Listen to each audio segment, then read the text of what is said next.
Praise lord. అందరికీ వందనాలండి. మనకి సైన్స్ అండ్ టెక్నాలజీ ఏమని చెప్తుందంటే, ఈ భూమి ఆకాశము గ్రహం కొట్టుకొని ఏర్పడ్డాయి ఈ సముద్ర జలాలు ఇవన్నీ కూడా అని. కానీ పరిశుద్ధ గ్రంథమైన బైబిల్ మాత్రం ఇలా చెప్తుంది.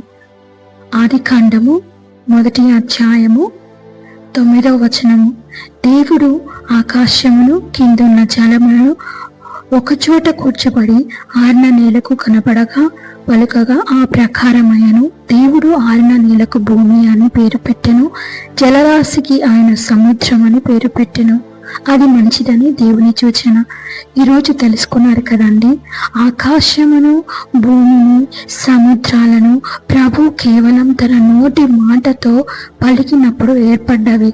ఇవి గ్రహాలు కొట్టుకోలేదు, గ్రహాలు గుద్దుకోలేదు.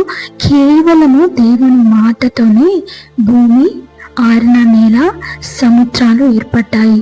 మీకు ఇక నుండి భూమిని, సముద్రాన్ని, ఆరిన నేలని చూసినప్పుడు ఇవన్నీ ప్రభు తన నోటి మాటతో కలుగజేశాడని మీరు నమ్మాలి. అలాగే ప్రభు వీటిని కలుగజేసినందుకు దేవునికి కృతజ్ఞతాస్తుతులు చెప్తామా? అలాగే చిన్న ప్రార్థన చేద్దామా? పరిశుద్ధుడా, మహాగణుడా, సర్వోన్నతుడా, సర్వశక్తిమంతుడా, నీకు స్తోత్రములు నాయన. భూమి, ఆకాశము, నేల, సముద్రాలను అయ్యా కేవలం నీ నోటి మాటతోనే సృష్టించిన తండ్రి, నీకు స్తోత్రములు నాయన. ఈ సృష్టి సమస్తానికి అధిపతిగా ఉన్న దేవా, నీకు స్తోత్రములు నాయన. మరి ఒక దినమున మమ్మల్ని సజీవులుగా ఉంచి నీ వర్తమానాన్ని వినటకు ఇచ్చిన అవకాశాన్ని బట్టి నీకే కృతజ్ఞతాస్తుతులు స్తోత్రములు చెల్లిస్తూ యేసురాజా, నీ చిన్ని ప్రార్థనని ప్రభువైన యేసుక్రీస్తు నామము పేరట అడిగి వేడుకుంటున్నాము తండ్రి. ఆమేన్, ఆమేన్, ఆమేన్.